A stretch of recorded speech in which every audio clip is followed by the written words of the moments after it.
आज हम पढ़ने वाले हैं डीसी जनरेटर का। आज दूसरा क्लास होगा।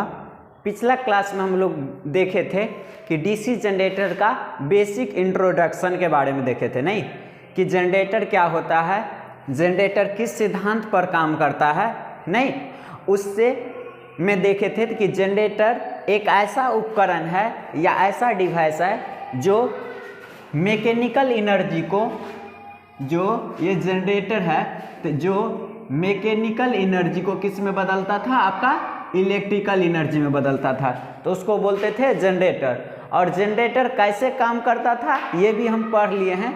तो जनरेटर आपका Faraday law of electromagnetic induction पर काम करता है, नहीं तो Faraday law of electromagnetic induction के दो नियम पढ़े थे, जिसमें पहला नियम था क्या कि जब कोई कंडक्टर किसी मैग्नेटिक फील्ड में रखा जाता है, देखिएगा जब कोई कंडक्टर आपका मैग्नेटिक फील्ड में रखा जाता है, ठीक ना, तब अगर फ्लक्स में जो चेंज होता है, फ्लक्स में चेंज होता है तो इस कंडक्टर में क्या होता है, ईएमएफ उत्पन्न होता है। क्या होता है? ईएमएफ उत्पन्न होता है। दूसरा लॉ देखे थे कि जो ये ईएमएफ उत्पन्न हो गया Faraday law of electromagnetic induction के पहला नियम के अनुसार, तो अब वह ईएमएफ का मैग्नीट्यूड जो देता है आपका दूसरा नियम देता है। सभी हम पढ़ लिए थे। जो स्टूडेंट पिछले क्लास का वीडियो नहीं देखे हैं तो आपका नीचे लिंक डिस्क्रिप्शन बॉक्स में मिल जाएगा, आप वहाँ से देख सकते हैं। और हम पढ़े थे जब ईएमएफ उत्पन्न हो गया तो ईएमएफ आपके दो प्रकार के होते हैं, नहीं पहले को बोलते हैं स्टैटिकली ईएमएफ, दूसरे को बोलते हैं डायनामिकली इंड्यूस ईएमएफ।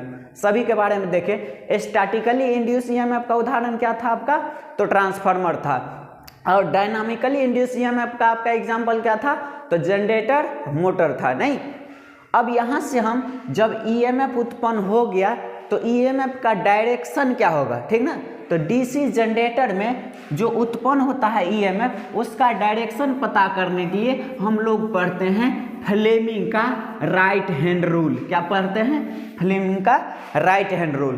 तो चलिए अब यहाँ से जानते हैं कि फ्लेमिंग, यानी यहाँ से ये लिखेंगे कि जनरेटर में, डीसी जनरेटर में उत्पन्न ईएमएफ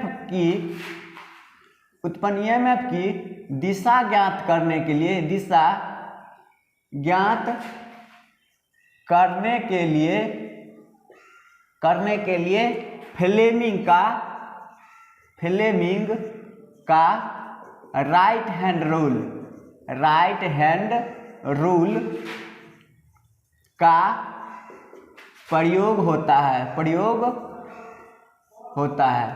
देखिए सभी लोग जानते होंगे कि फ्लेमिंग दो नियम दिए थे, एक को बोलते हैं बाएं हाथ का नियम, दूसरे को बोलते हैं दाएं हाथ का नियम। तो आप याद रखेंगे, यहाँ से ऑब्जेक्टिव पॉइंट बनता है कि जनरेटर में कौन सा नियम अप्लाई होता है, तो जनरेटर में इंड्यूस ईएमएफ का दिशा ज्ञात करने के लिए फ्लेमिंग का दायां हाथ का नियम लागू होता है, यानी अप्लाई होता है, ठीक ना।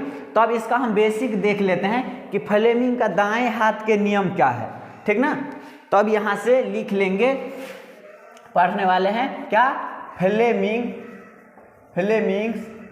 राइट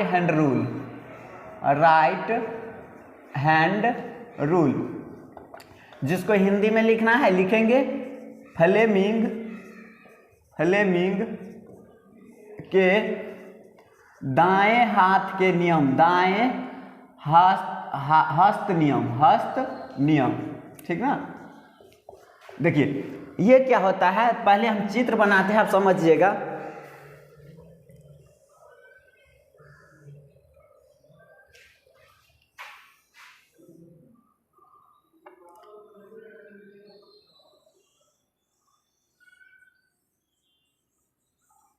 देखिए फ्लेमिंग ने क्या किया कि अपने दाएं हाथ के 3 उंगली, इसको क्या बोलते हैं, ध्यान देंगे, इसको क्या बोलते हैं, इसको थंब बोलते हैं, इसको 4 फिंगर बोलते हैं, और इसको मिडिल फिंगर बोलते हैं। हिंदी में बोलते हैं तो इसको अंगूठा बोलते हैं, इसको तर्जनी बोलते हैं और इसको मध्यमा बोलते हैं। तो फ्लेमिंग के राइट हैंड रूल के अनुसार अपने दाएं हाथ के 3 उंगली थंब, फोर फिंगर और मिडिल फिंगर को एक दूसरे से परपेंडिकुलर रखना है। क्या रखना है? यानी एक दूसरे से 90 डिग्री पर रखना है। इस प्रकार से रखना है कि यहाँ पर देखिए ये क्या है आपका, ध्यान देंगे यहाँ से, देखिए ये है आपका थंब, ये क्या है? अंगूठा, अंगूठा है नहीं, ये है आपका तर्जनी, तर्जनी, ये है क्या चीज? मध्यमा।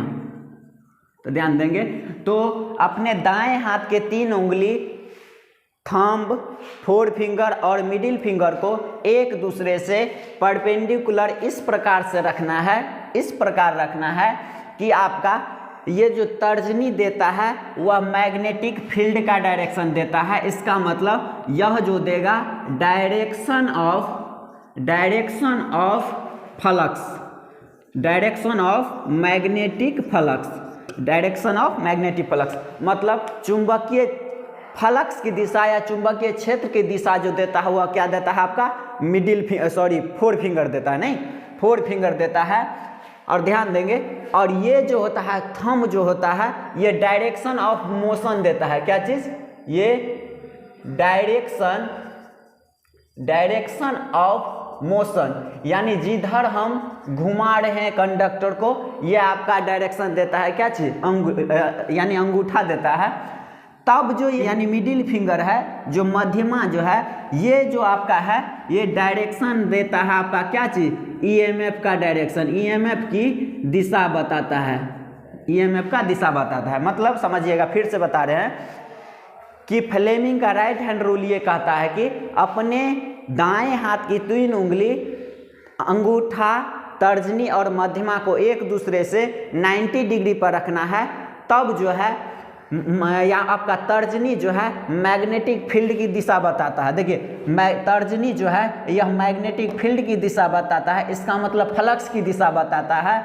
और आपका थंब जो है डायरेक्शन ऑफ मोशन यानी फोर्स की दिशा बताता है।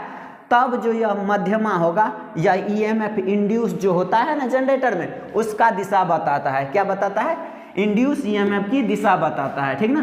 तो इसी प्रकार से अब हम देखते हैं कि जनरेटर काम कैसे करता है, ठीक ना। तो इसको आप लिख लेंगे पहले कि फ्लेमिंग के दाएं हस्त के नियम के अनुसार अपने दाहिने हाथ की 3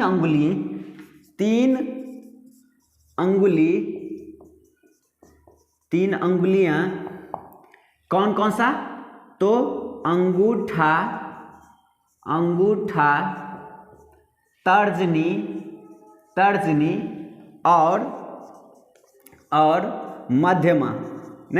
मध्यमा को एक दूसरे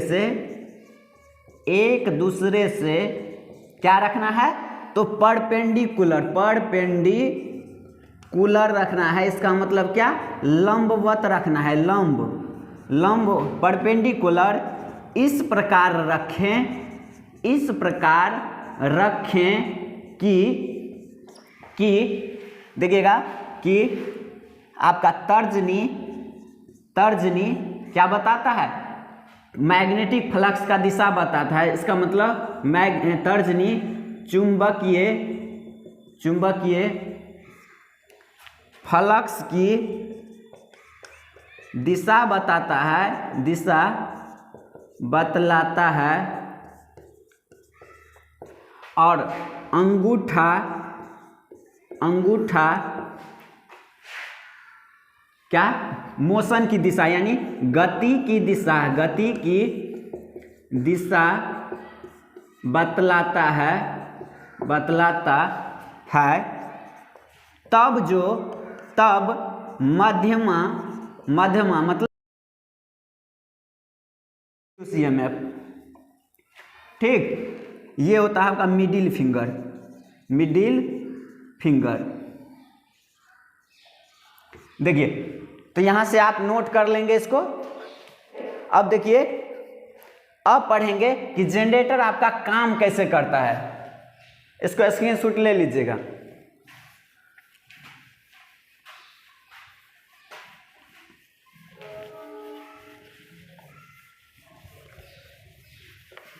देखिए, जनरेटर काम कैसे करता है। जनरेटर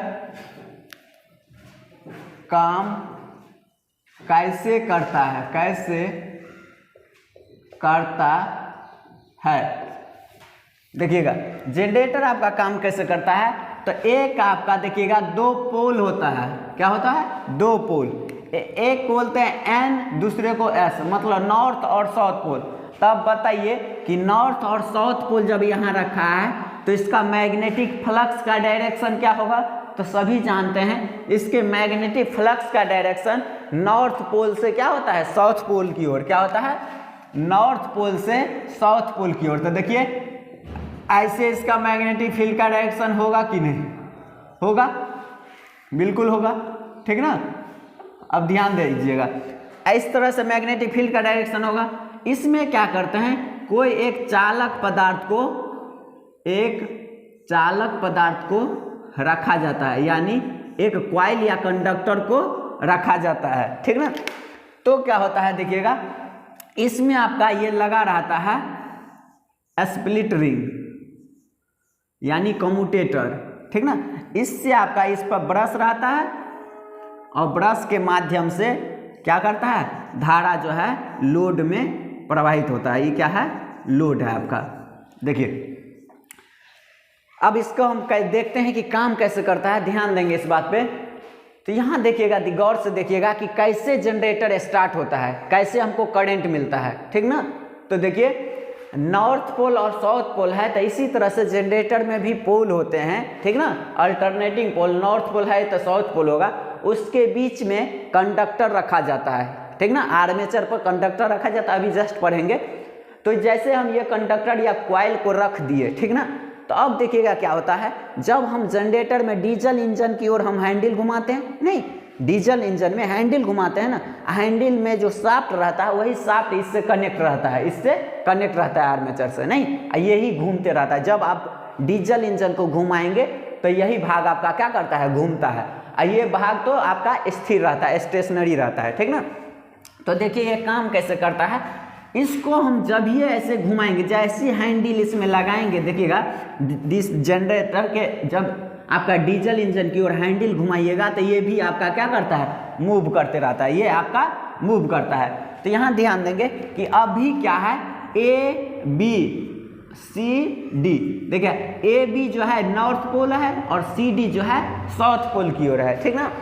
तो देखिएगा, यहाँ से क्या होता है कि ए और बी, सी और डी इस तरह से अभी रखा हुआ है। जब ये हम इसमें हैंडल से घुमाते हैं तो ये कंडक्टर क्या करता है, ऐसे घूमने लगता है। जैसे देखिए, हम अभी समझाने के लिए लाए हैं, यही आपका कॉइल है या कंडक्टर बोलिए, ठीक ना। ये इस तरह से रहता है, जब इसको आप घुमाइएगा तो ये भी इस तरह से घूमेगा। ध्यान देंगे, ये भी इस तरह से घूमेगा ना। तो क्या होता है, घूमने के क्रम में क्या होता है, इसी कॉइल में ईएमएफ इंड्यूस हो जाता है। वो कैसे, तो फ्लेमिंग के राइट हैंड के रूल के अनुसार। तो आप लगाइए फ्लेमिंग का राइट हैंड रूल। तो देखिए क्या कहता है राइट हैंड रूल, कि अपने दाएं हाथ की 3 उंगली, अंगूठा, 4 फिंगर और मिडिल फिंगर को इस प्रकार रखिए जो एक दूसरे से 90 डिग्री हो। तब जो होता है ये आपका क्या देगा, देखिएगा, 4 फिंगर जो है आपका क्या देगा, आपका मैग्नेटिक फील्ड का डायरेक्शन देगा। तो देखिए, मैग्नेटिक फील्ड का डायरेक्शन नॉर्थ से साउथ है ना। तो अपना इसको क्या रखेंगे, नॉर्थ से साउथ रखेंगे। ध्यान देंगे, इस उंगली को किधर रखेंगे, नॉर्थ से साउथ रखेंगे। और कहिए, जब हम ये घुमाते हैं, ऐसे घुमाते हैं, तो यहाँ पर देखिएगा, इसको हम घुमाते हैं तो कहिए ये वाला ए बी जो है ये ऊपर की ओर मुड़ रहा है ना, और सी डी जो है नीचे की ओर जा रहा है। ध्यान देंगे, कैसे हम घुमा रहे हैं, ऐसे घुमा रहे हैं, इसका मतलब ये ऐसे घूम रहा है, ऐसे, ठीक। तो देखिए, ये मोशन कर रहा है ऐसे। तो कहिए यहाँ पर हम जब इसको हैंडल से घुमाएंगे तो ये ए बी जो है ऊपर की ओर जाएगा और सी डी जो है नीचे की ओर जाएगा। समझ रहे हैं। तो हम इस ए बी के बात कर रहे हैं यहाँ पर इस कंडक्टर में, तो कहिए यहाँ पर डायरेक्शन किधर, तो ऊपर की ओर, देखिए ऐसे घूम रहा है यानी इधर ऊपर की ओर हो रहा है, तो अपना थंब को किधर रखेंगे, जिधर आपका मोशन हो रहा है, ठीक ना। तो यहाँ पर हम देखिएगा ये ऊपर की ओर हो रहा है, ठीक ना, तो ऊपर की ओर रखेंगे इसको अंगूठा को। ये तो क्या है आपका डायरेक्शन ऑफ मैग्नेटिक फील्ड है, तो इस तरह से रख दिए। तब जो ये जो है आपका इधर की ओर जो है ईएमएफ का डायरेक्शन होगा, किधर, ईएमएफ का डायरेक्शन, मतलब इधर क्या होगा, ईएमएफ इंड्यूस होगा, इसका मतलब क्या होगा, करंट का प्रवाह होगा। तो कहिए तो इस तार में अभी ए से बी की ओर करंट का प्रवाह होगा ना, चूंकि देखिए हम इस तरह से आपका लगाए हैं, ये है मैग्नेटिक फील्ड का डायरेक्शन, ये है मोशन का डायरेक्शन, तो ये क्या देगा, करंट का डायरेक्शन देगा, ठीक ना। तो इसमें करंट जो है ए से बी बहता है नहीं। अगर हम इस पर हम फ्लेमिंग का राइट हैंड रूल लगाएं तो देखिए क्या होगा, यहाँ पर मैग्नेटिक फील्ड का डायरेक्शन नॉर्थ से साउथ है, लेकिन क्या इधर ऊपर आ रहा था, यहाँ पर देखिए ये जो है किधर जा रहा था, यहाँ इस भाग पर नीचे जा रहा था, तो ये अंगूठा आपका नीचे चल जाएगा, और देखिए तब जो आपका ये देगा सो क्या देगा, करंट का डायरेक्शन। तो कहिए जब इस पॉइंट पर आएंगे तो करंट का डायरेक्शन क्या होगा, सी से डी होगा ना, बिल्कुल सी से डी होगा। तो कहिए एक बार जब हम पहले घुमाते हैं तो पहले क्या करता है, जब पहले घुमाने से पहले एक बार जब घुमा दिए तो करंट का डायरेक्शन ए से बी और सी से डी हुआ ना। फिर क्या करेंगे, एक बार और टर्न कर दीजिए, तो कहिए सी डी वाला ए बी के पास आ जाएगा, ए बी वाला सी डी के पास आ जाएगा, होगा ना। देखिए ए बी वाला सी डी के पास आ जाएगा और सी डी वाला जो है ए बी के पास आ जाएगा। तब जो होगा देखिएगा ये वाला इसके पास, ये वाला इसके पास, तो कहिए करंट के डायरेक्शन में अंतर होगा ना, नहीं।